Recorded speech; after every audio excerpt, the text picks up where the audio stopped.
시작하기 전에 시편 1편 1절에서 3절 말씀을 제가 읽어드리겠습니다. 복 있는 사람은 악인들의 길을 따르지 아니하며 죄인들의 길에 서지 아니하며 오만한 자들의 자리에 앉지 아니하고 오직 여호와의 율법을 즐거워하여 그의 율법을 주야로 묵상하는도다. 그는 시냇가에 심은 나무가 철을 따라 열매를 맺으며 그 잎사귀가 마르지 아니한 같으니 그가 하는 모든 일이 다 형통하리로다.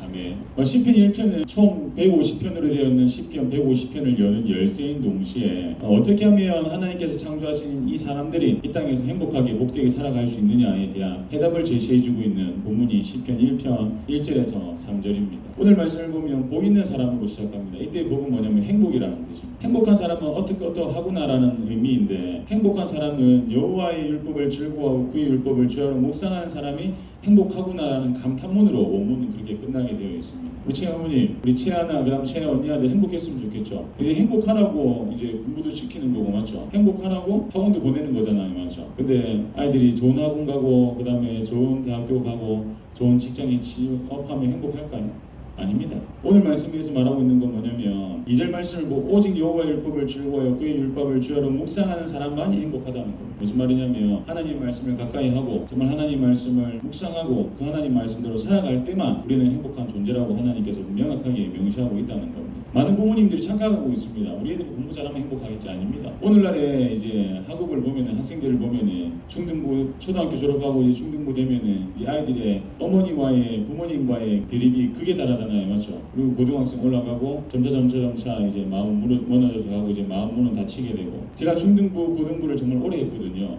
아이들을 보니까 행복하냐고 물었을 때 행복하지 않다고 합니다. 왜 행복하지 않을까요? 부모님들이 원하는 거랑 아이들이 원하는 건 다르거든요. 그래서 행복하지 않다는 거예요. 많은 부모님들이 착각을 하고 있는데, 채아가 우리 집사님 건가요? 아니죠. 누구 거죠? 그렇죠. 하나님 거죠. 그러면 하나님 거면 하나님 방법대로 가르쳐야 되잖아요. 그런데 많은 부모님들이 부모님 방식대로 아이들을 가르치려고 이렇게 하면 되겠지, 아니면 하나님 방식대로 가르쳐야지 애들이 행복한 겁니다. 왜냐하면 하나님께서 창조하신 하나님이 자식이거든요. 그런데 아이들이 많은 부모님들과 이렇게 트러블이 생기는 이유가 그거라는 겁니다. 아이들을 하나님 방식대로 가르쳐야지 트러블이 생기지 않는데, 아이들을 자신의 생각으로, 자신의 소유물로 여기고 자신의 욕구를 대신 이루어줄 사람으로 여기고 아이들을 가르치니까 아이들도 힘들고 부모님들도 힘들고 아이들 간의 관계도 나빠지고 한다는 겁니다. 답은 간단합니다. 하나님 방법대로 가르치면 됩니다. 그게 뭐죠? 하나님 말씀 즐거워하고 그리고 하나님을 가까이 하고 하나님께서 기뻐하시는 삶을 살아가도록 그렇게 가르치면 된다는 겁니다. 요즘 아이들 교육을 보면 중학생이나 고등학생들 가운데 학원을 안 다니는 아이들이 아무도 없어. 거의 다 다닙니다, 맞죠? 그런데 그렇게 아이들한테 학원을 보내고 가위도 시키고 하면 아이들 다 좋은 대학교 가야 되잖아요. 그런데 좋은 대학교 가는 아이들이 정해져 있다. 좋은 대학교 가는 아이들 극소수입니다. 나머지는 돈 낭비잖아요. 왜 학원을 보내죠? 옆집에서 보내니까 보내는 거잖아요. 불안하니까. 근데 학원 간다고 해서 답이 있는 게 아닙니다. 그리고 하나님께서는 모든 사람들에게 동일한 달란트를 주신 게 아니에요. 다양한 달란트를 주신 거예요. 어떤 사람은 공부 잘하는 달란트, 어떤 사람은 장사하는 달란트, 어떤 사람은 어떤 달란트. 부모가 해야 될 건 뭐냐면 하나님께서 나의 자녀에게 허락하신 달란트가 뭔지 아이들이 발견할 수 있도록 그 장을 열어주는 게 저는 부모가 해야 될 역할이라고 생각을 합니다. 그런데 모든 다른 부모님들처럼 마찬가지로 다 학원에 보내고 뭐하고 하면 안 되죠. 그렇다고 하면 그 아이의 달란트를 뭘 통해서 발견할 수 있느냐? 하나님의 말씀을 통해서 아이들의 달란트를 발견할 수 있다는 거예요.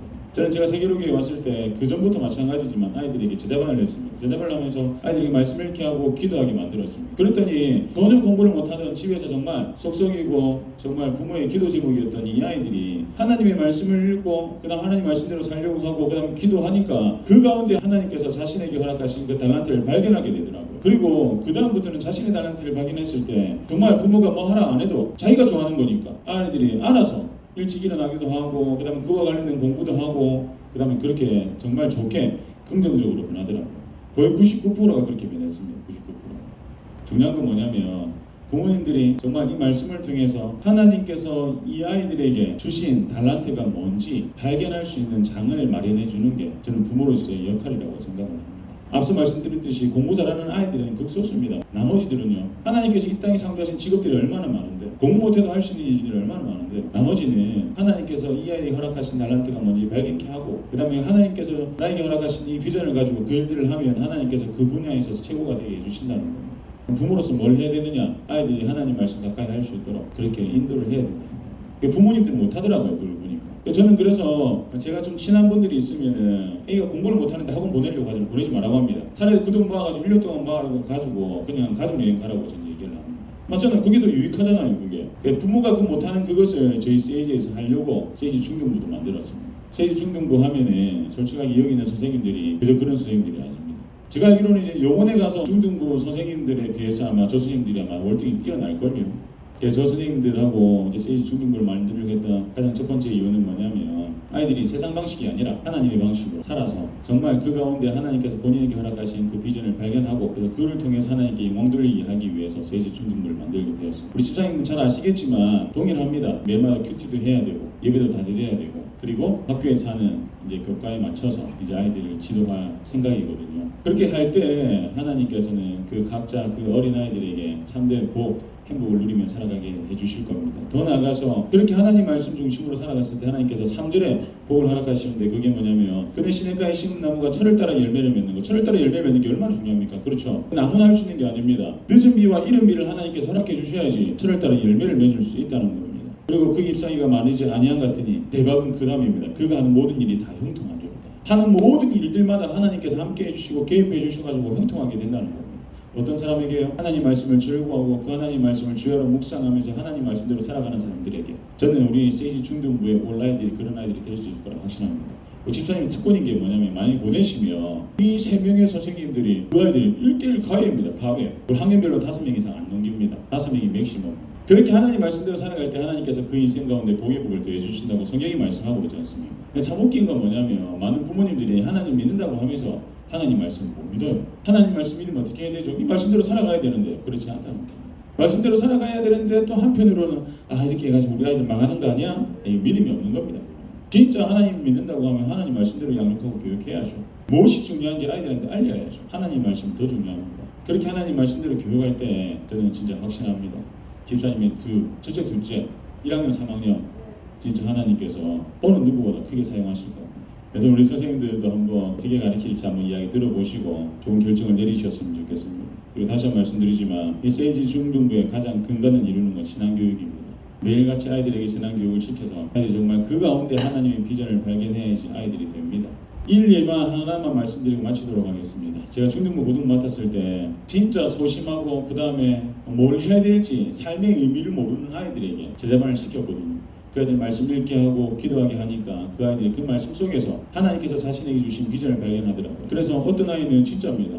중등부 고등부 때 전혀 존재감도 없고 전혀 뭘 해야 될지 모르는 그 아이들이 어떤 아이는 자기 스스로 기타를 배워가지고 지금 기타 실력이 수준급입니다. 또 어떤 아이는 자기 스스로 그 방송부에 들어가가지고 그 가운데 하나님께 주신 비전을 발견해가지고 자기가 열심히 공부해가지고 방송과 관련된 대학에 갔습니다. 그렇게 공부 안 하던 아이가 모든 해답은 하나님의 말씀에 있습니다. 그리고 그 말씀으로 아이들을 교육할 때 하나님께서 그 아이들 한 명 한 명을 하나님 나라의 큰 일꾼으로 세워가실 겁니다. 정말 탁월한 선택을 하셨습니다. 감사합니다. 그럼 우리 선생님들 나와서 우리 발표하도록 하겠습니다. 네, 감사합니다. 자, 먼저 그러면 저희 세이지 중등부 소개를 시작해 보도록 하겠습니다. 설명드리기 앞서 먼저 가정을 하나 해보겠습니다. 지금 2명의 학생이 있습니다. 첫 번째 학생은 학창 시절 동안 공부를 열심히 해가지고 서울권 대학 진학에 성공을 했습니다. 하지만 공부를 너무 열심히 한다고 신앙생활을 좀 소홀히 했습니다. 그리고 서울에서 생활하느라 세상의 맛을 들여 교회를 떠나게 됩니다. 두 번째 학생은 학창 시절 내내 교회에서 살았습니다. 수요 예배, 금요 새벽 기도, 주일 예배 물론이고 교육부서 예배도 잘 드렸고 놀 때도 교회에서만 놀았습니다. 그런데 대학 갈 때가 되고 보니까 성적이 생각만큼 나오지 않습니다. 이 학생이 갈 수 있는 대학은 몇 개 없었습니다. 부모님께서는 우리 아이가 이 둘 중 어느 편에 서길 원하십니까? 제가 좀 극단적으로 가정을 하긴 했는데 아마 이 둘 중에 어느 편에도 서지 않기를 바라실 거라고 생각합니다. 사실은 저희도 세이지 중등부를 준비하는 가운데 사실은 초등부를 준비할 때보다 학업적인 부분에 좀 더 신경을 쓰게 되더라고요. 아마 부모님께서도 더 그럴 것입니다. 저희들보다 학업적인 부분을 얘기를 하다 보니까 한 가지 이야기가 떠오르는데 교회에서 흔한 얘기입니다. 시험 기간마다 벌어지는 시험 기간이 됩니다. 학원에서 주일에 보충 수업을 한다고 합니다. 내일 당장 치는 시험에 기출 문제를 봐준다고 합니다. 안 오면 손해라고 합니다. 그러면 저 누군가는 교회를 빠지고 학원에 갑니다. 또 누군가는 적당히 타협해가지고 대예배만 드리고 교육부 예배는 드리지 않고 학원에 갑니다. 또 누군가는 당스럽게도 학원에 가지 않고 주일 예배를 다 드립니다. 근데 마음 한구석 좀 불안합니다. 오늘 학원에서 짚어주고 내일 시험에 나오면 어떡하지? 나만 틀리면 어떡하지? 이런 불안이 듭니다. 사실 저는 이 얘기를 보면 한 가지 의문이 들었습니다. 왜 학업과 신앙이 대치되어야 하는가? 학업과 신앙이 함께 성장할 수는 없는가? 저희 세이지 중등부를 좀 준비하면서 그에 대한 해답을 세이지 중등부를 통해서 제시하고 싶었습니다. 저희 세이지 중등부의 모토입니다. 한 가지를 바로 세우면 모든 것이 바로 선다. 사실은 우리 방금 드렸던 질문에 답은 정해져 있습니다. 아이들이 비전을 세우면은 아이들은 비전을 따라서 저희 그 비전을 이루기 위해서 먼저 길을 찾고 움직입니다. 그것을 위해서 저희 세이지를 준비했습니다. 세상 학원에서 물론 성적을 올릴 수 있습니다. 그럼 잘 올려주고요. 하지만 세상 학원에서 아이들의 비전을 찾아주고 아이들의 뜻을 세워줄 수는 없습니다. 저희 세이지 방과학교에서는 가장 먼저 가장 집중해서 아이들의 비전을 찾고 아이들의 뜻을 세울 수 있도록 도울 것입니다. 당장의 성적을 올리는 것이 아니라 아이들이 스스로 길을 찾을 수 있게 아이들이 스스로 바로 설 수 있게 만드는 것이 교육이라고 생각합니다. 누가복음 10장에 마르다가 마리아 이야기가 나옵니다. 마르다가 여러 가지 일로 막 분주하게 일하다가 예수님 옆에 앉아가지고 말씀만 듣고 있는 마리아를 봅니다. 그래가지고 불만이 생겨가지고 예수님께 말하죠. 그래서 예수님께서 대답하십니다. 몇 가지 일든지 혹은 한 가지만 하더라도 족하니라. 마리아는 이 좋은 편을 택하였으니 빼앗기지 아니하리라. 학부모 여러분들께 말씀드리고 싶습니다. 좋은 편을 택하십시오. 대략적으로 말씀을 드렸는데 그래도 약간 학업적인 부분에서 구체적으로나 또 현실적인 부분에서 궁금증이 남아있을 거라고 생각합니다. 그 부분에 대해서는 저희 담당 교과 선생님들이 직접 나와서 설명을 드리도록 하겠습니다. 먼저 영어를 담당하고 계신 이찬영 선생님께서 나오셔서 맡으신 교과 설명을 드리도록 하겠습니다. 일단 저는 뒤에 거 얘기하기 전에 방금 말씀하신 것처럼 저는 솔직하게 그냥 얘기를 좀 했으면 좋겠어요. 영어 공부에 대해서. 저는 사실 중학교 3학년 때까지 전교 꼴등이었습니다. 뒤에 정말 2명밖에 없었습니다. 380명 중에 377등 8등. 그리고 영어도 사과, 바나나 이런 단어 말고는 몰랐어요. 학원 가서 무시도 많이 당하고 관심도 없었고 내 게임하기만 좋아하고 그렇게 하다가 중학교 3학년 때 교회를 가서 하나님을 처음 만나게 되었습니다. 그때부터 저도 모르게 공부를 해야겠다라는 마음이 들어서 공부를 하기 시작했어요. 그래서 예를 들어서 남들은 지금 중학교, 초등학교부터 공부를 했는데 저는 고등학교 1학년부터 시작을 한 거예요. 그래서 사실 점심시간, 쉬는 시간 10분 동안 단어 200개 외우고 점심시간에 밥 먹고 바로 와서 방금 수업했던 거 복습하고 이렇게 하면서 잠도 거의 못 자면서 사실 고등학교 3년을 공부를 하게 되고 고등학교 1학년 첫 중간고사 때 반 2등 하게 되고 1학년 기말고사 때인가 전교 1등까지 하고 졸업할 때는 대부분 1등급을 받게 됐습니다. 근데 그걸 시작한 게 된 게 사실 하나님의 은혜고 그렇게 돼서 부경대 영문과를 이제 전액 장학금을 다 받고 가게 되었고 그리고 20살 때부터 한 10년간 유치부 학생들이 파닉스 배우잖아요. 문과 배우는 학생들부터 이제 대학 입시 준비하는 학생들 그리고 어른들 중에 토익 공부하는 학생들 그래서 토익도 이제 900점 정도를 받을 수 있게 돼서 과외도 하고 따로 이렇게 했습니다. 이렇게 지내왔기 때문에 사실 연령에 상관없이 아이들을 가르칠 수 있는 실력은 충분히 가지고 있고요. 그리고 어머니의 선택이라고 생각해요. 저도 학원에서 일을 해봤기 때문에 학원에서 학생들 한 명 더 데리고 오면 제 수수료가 올라갑니다. 한 명 더 데리고 오면 수수료가 또 올라가고 그렇기 위해서 학부모님들께 좋은 말도 많이 해보고 거짓말도 많이 했습니다. 그런데 사실 전 직장을 가지고 일을 하면서 지금 여기서 봉사를 하게 되었는데 사실 이거 스타트하게 된 이유가 저는 굳이 따로 돈을 벌지 않아도 되게 하나님이 채워주셨는데 하나님이 이렇게 저희 영어도 잘하게 해주시고 이런 삶을 바꿔주셨어요. 그래서 하나님께 뭔가 조금 드리고 싶은 마음으로 결국에 결정을 하게 돼서 시작했습니다. 그래서 사실 어머니의 선택인 것 같아요.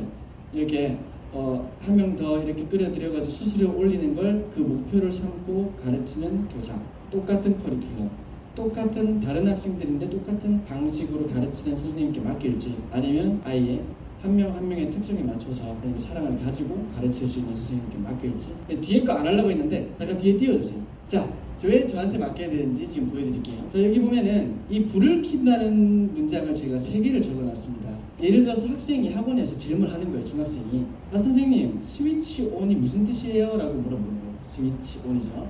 그럼 선생님은 그 불을 킨다는 뜻이야. 외워.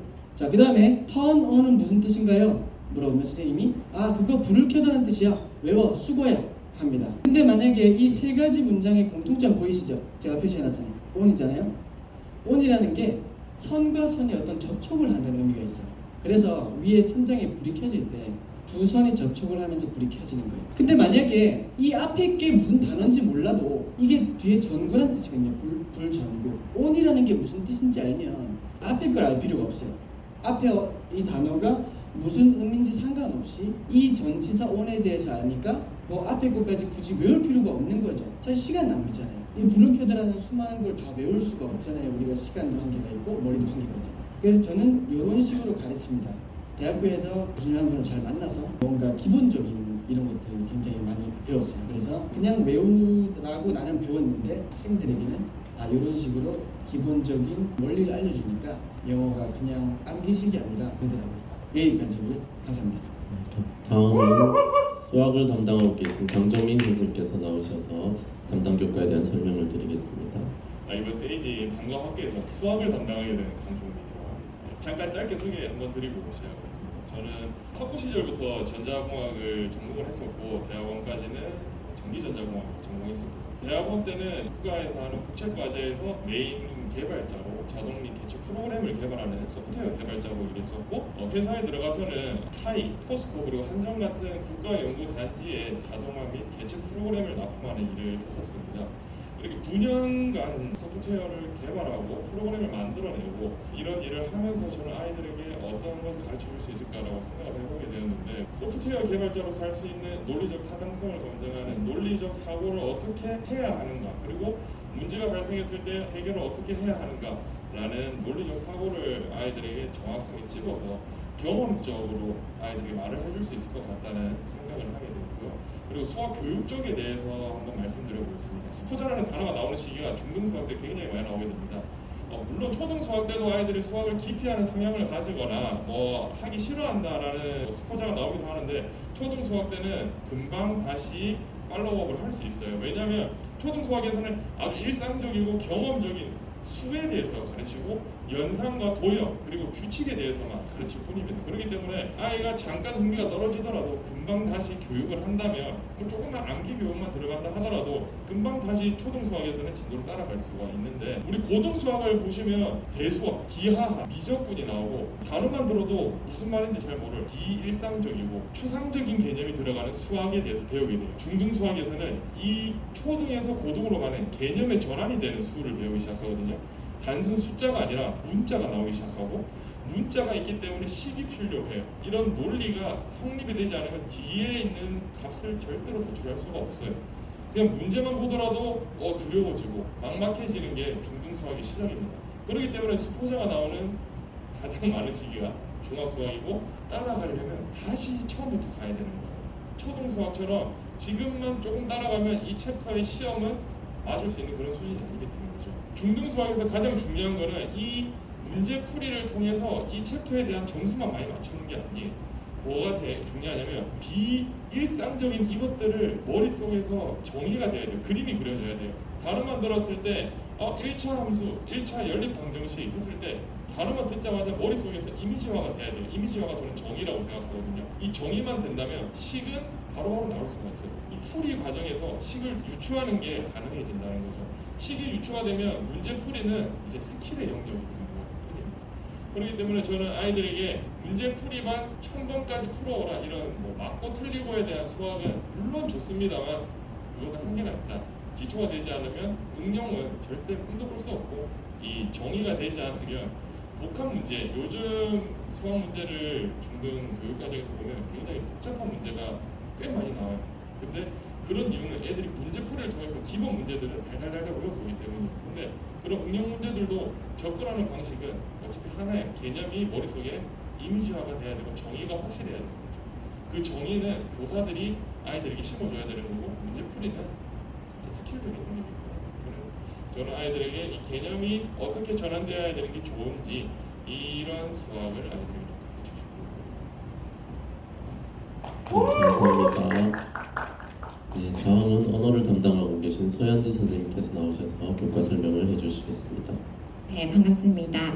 저는 국어 과목을 맡은 서현지입니다. 저는 사실 부산광역시 공공도서관과 이게 교육청 산하의 여러 초중고등학교 그리고 대학교까지 강의를 도맡아 하고 있는데 사실 저는 이렇게 자기소개나 프로필이 필요 없어요. 왜냐하면 스카든지라는 이름만으로도 충분히 네임밸류를 확보하고 있습니다. 그래서 이제 며칠 전에 전화가 왔어요. 모르는 번호로. 그래서 이제 친구의 어린이 청소년 도서관인데 하반기 수업을 맡기고 싶다. 근데 안 된다. 더 중요한 수업이 있다. 이러니까 도대체 얼마나 인기가 많으면 이미 하반기 수업이 확보가 돼 있냐. 내년 상반기에 다시 연락을 한다 하더라고요. 그때도 바쁘겠지만. 자, 그렇게 해서 사실은 그렇게 들어오는 수업의 수입이 제가 여기서 수업하는 수업의 수입보다 10배가 넘습니다. 하지만 저는 이 선택에 항상 감사하고 행복해하고 기뻐하고 있습니다.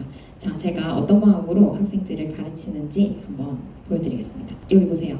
이게 지금 대한민국의 현실을 가장 잘 보여주는 사진 한 장입니다. 선생님, 미국에서 살다 온 우리 아들 영어 점수가 왜 이렇죠? 영어 시험지입니다. 영어 문장을 해석하는 거예요. 근데 빵점이에요. 왜냐하면 뜻풀이는 다 맞는데 정확한 어휘를 하나도 모르고 있어요. 한국어 어휘. 드러나다 이런 거 들어놨다 뭐 이런 식으로. 그래서 영어 중간고사인데 한국어가 부족해서 이 친구는 빵점이에요. 영어 선생님들이 다들 그러세요. 얘들아 캐시어가 뭐지? 이렇게 하면은 그게 뭐지? 캐시어 왜 있잖아. 그래 어디 마트나 이런 데서 계산을 해준 사람 그치? 그걸 뭐라 그래? 몰라요. 그러니까 그 개념을 설명해주기 위해서 시간을 잡아먹고 이게 한글 학습인지 영어 학습인지 분간이 안 가는 거예요. 자, 이렇게 해서 모국어를 잘 모르면 외국어 공부가 이렇게 어렵습니다. 그리고 또 이런 문제도 있어요. 아, 선생님 그래도 우리 애는 수학은 잘한다고. 근데 이 수리력을 발휘하기 위해서는 아주 고도의 서술형 문제를 풀어야 돼요. 근데 아시죠? 서술형 문제를 해석해서 하지 못해요. 그래서 무엇을 요구하는지 모르기 때문에 우리 아이가 수리력을 발휘하지 못합니다. 우리가 지금 주목해야 할 문제는 바로 뭐라고요? 문해력. 자, 문해력은 뭡니까? 글을 읽고 의미를 파악하고 이해하는 능력이에요. 학습의 가장 기본적인 도구죠. 그리고 이 도구를 발판 삼아서 우리는 뭘 해야 하냐면요. 글을 이용해서 생활의 문제를 해결해 나가야 돼요. 근데 지금 성인들의 절반 정도가 일상생활에 필요한 문해력의 절반도 안 가지고 있대요. 예를 들어서 복약지도서, 내가 아파가지고 약을 샀는데 이걸 2알 먹을 것이냐 하나를 먹어야 되는 것이냐. 자, 그 다음에 보험가입 신청하는 거, 사이트 이용 약관, 그 다음에 부동산 임차 계약서. 자, 이게 무슨 내용인지 모르는 거예요. 그래서 전문가가 자꾸 필요하고 돈을 쓸데없이 지불하고 이렇게 사는 거죠. 이런 것도 많으시죠. 이처럼 문해력은 가장 기본적이자 인생에 없어서는 안 될 필수 능력입니다. 자, 그런데 이 능력이 너무 현저히 부족해서 말귀를 못 알아듣는 학생이 늘고 있어요. 교육 현장에서. 글자는 읽을 수 있죠. 우리나라가 실질적 문맹률이 진짜 낮아요. 근데 의미 구성, 읽을 줄 알지만 의미 구성에는 번번이 실패한 아이들이 굉장히 많다는 거죠. 예를 들어서 중3 아이들을 대상으로 이거를 평가를 해봤더니 전체 학생의 30%가량이 미달이에요. 문해력이 미달이에요. 근데 그 학생 중에 11%가 초등학생, 치아 정도의 어휘 수준을 가지고 학업에 임하고 있대요. 말 그대로 수업이 안 들린다는 거예요. 공부가 전혀 되고 있지 않다는 거예요. 반면에 어머니들의 이제 워너비 학생, 교과서 읽고 스스로 학습할 수 있는 자기주도 학습 능력이 되어 있는 학생은 전체 9%입니다. 10명 중에 1명만이 교과서만 보고 스스로 공부할 수 있다는 거예요. 이게 구체적으로 얼마나 심각하게 격차가 크냐. 1년에 책을 겨우 한 권 읽어내는 애가 있어요. 그리고 책 읽기를 좋아해서 1년에 한 70권 정도 읽는 독해력이 좋은 학생이 있어요. 이 두 학생을 비교해봤어요. 두 학생에게 어려운 지문을 이렇게 펼쳐주고, 자, 어떤 과정을 통해서 읽기를 하는지. 근데 우리 뇌 중에 전전두엽은 정보를 처리하는, 이제 기억하고 이런 정보를 처리하는 능력이 있는데 그 친구가 어떻게 일하는지 한번 본 거예요. 어려운 어리가 막 있는데 독해력이 좋은 친구, 문해력이 좋은 친구는 막힘없이 쭉쭉쭉 읽어나가요. 좀 어려운 부분이 있더라도 거기서 전전두엽을 막 활성화시켜서 내가 가진 사전 지식을 통해서 얘를 이해해 보려고 노력을 한다는 거죠. 그래서 의미를 구성하고 아주 세세한 것까지 되게 자세하게 기억하는 능력이 높아졌어요. 읽으면서. 근데 독해력이 안 좋은 학생 있죠. 그 학생은 글을 한참 집중해서 읽고 있는 와중에도 전전두엽을 자고 있습니다. 그러니까 안 들어온다는 거예요. 읽다가 또 막 어려운 어휘가 나오죠. 그때부터 시선이 막 이리저리 튀어요. 다 튕겨내고 분산되는 거예요. 그러면서 결국 끝까지 글을 못 읽어내요. 이렇게 시험 기간에 같은 지문을 반복해서 읽어도 머리에 안 들어오고 시간만 흘러간다는 거예요. 문해력이 좋은 학생은 이걸 이해해내고 재구성해서 나의 것으로 만드는 데 에너지를 쓰지만 문해력이 없는 학생들은 이 글자 하나를 읽어내는데 모든 에너지를 다 쏟고 있다는 거예요.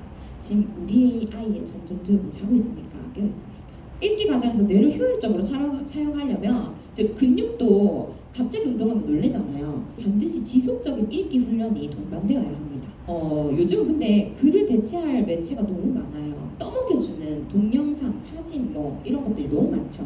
이걸 만드는 창작하는 사람들 콘텐츠를 되게 많이 돈을 벌고 있어요. 근데 우리 학생들은 그런 걸 만들어서 이익을 창출하는 삶이 되고 싶어 아니면 계속 소비하면서 더 이제 하위 갈래로 내려가는 학생이 되고 싶습니까? OECD 가입 국가 중에 이거를 대상으로 조사를 했는데 문해력이 4, 5등급인 사람들과 1등급인 사람들을 이제 성장해가지고 취업하고 이제 살아가는 걸 보니까 문해력이 5등급인 사람들은 연봉 4천에 머물며 1등급인 사람들은 이제 2.7배 거의 1억 넘게 번다는 거예요. 이 정도 문해력 차이로 이런 격차를 겪고 있다는 거죠. 그 어휘를 모르면 해당 교과의 학습이 시작부터 막히고 이게 계속 해결되지 못하고 지속되며 결국 아이는 배움을 포기해버려요. 그러면 난 이거 못하는가 봐. 자신감, 자존감이 결여돼요. 이게 문해력 부족은 인지 능력의 부족에서 끝나는 것이 아니라 내 아이의 정서 그리고 정체성에도 굉장히 직결되는 큰 문제라는 겁니다. 근데도 아직까지 이 국어는 여전히 시간 낭비, 돈 낭비에 불과하다고 생각하십니까? 우리 아이 영수, 사과, 발목을 잡는 건 이 어휘지만 반대로 날개를 달아줄 수 있는 것도 바로 이 어휘입니다. 그래서 제가 우리 아이들에게 어떤 솔루션을 제공하려고 하느냐. 자, 어휘 폭발. 제가 아까 전에 이제 너무 똑같은 레퍼토리인 것 같아서 얘기 안 하려고 했는데 제가 초등학교 2학년 때 받아쓰기 30점 위로 올라온 적이 없어요. 그래서 맨날 엄마한테 맞을까봐 날조해갖고 맨날 100점짜리를 이렇게 가져갔는데 하루 들통났어요. 그래서 받아쓰기 공책으로 머리 빵꾸 날 때가 많았거든요. 그 다음에 엄마가 전집 책을 사줬어요. 근데 책을 전혀 안 읽던 애가 책을 읽으려고 하니까 한 문장 읽기가 어려운 거예요. 모르는 낱말밖에 없어서. 그래서 엄마 이건 뭐야? 엄마 저건 뭐야? 하니까 엄마가 너무 정신이 없어서 사전을 사줬어요. 국어 사전. 근데 뭐를 찾으면 뭐뭐의 줄임말, 뭐뭐의 반대말. 그럼 자꾸 안 알려주고 자꾸 저를 굴려요. 그러다 보니까 화가 나서 처음부터 끝까지 국어 사전을 정독했어요. 그 뒤로 저는 받아쓰기 100점 밑으로 내려가 본 적이 없어요.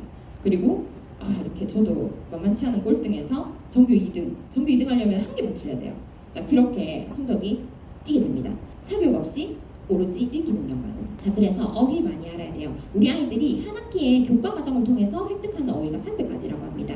근데 거기에다가 우리가 자의적으로 하루에 10개씩만 더 해도 한 달에 200개 정도 외울 수 있어요. 그러면 이제 한 학기면 1000개의 어휘를 알 수 있죠. 그게 우리나라 어휘가 한 50여 만개 되는데 이렇게 해도 부족해요. 근데 이제 이거를 차곡차곡 해나가야 되는데 그냥 찾아보고 대충 이런 뜻이네 하고 넘어가면 절대 안 됩니다. 찾아보고 그 뜻을 적어요. 적은 다음에 아주 고전적인 방법이 최고의 방법이에요. 그게 적합하게 활용된 예문을 하나 적어봅니다.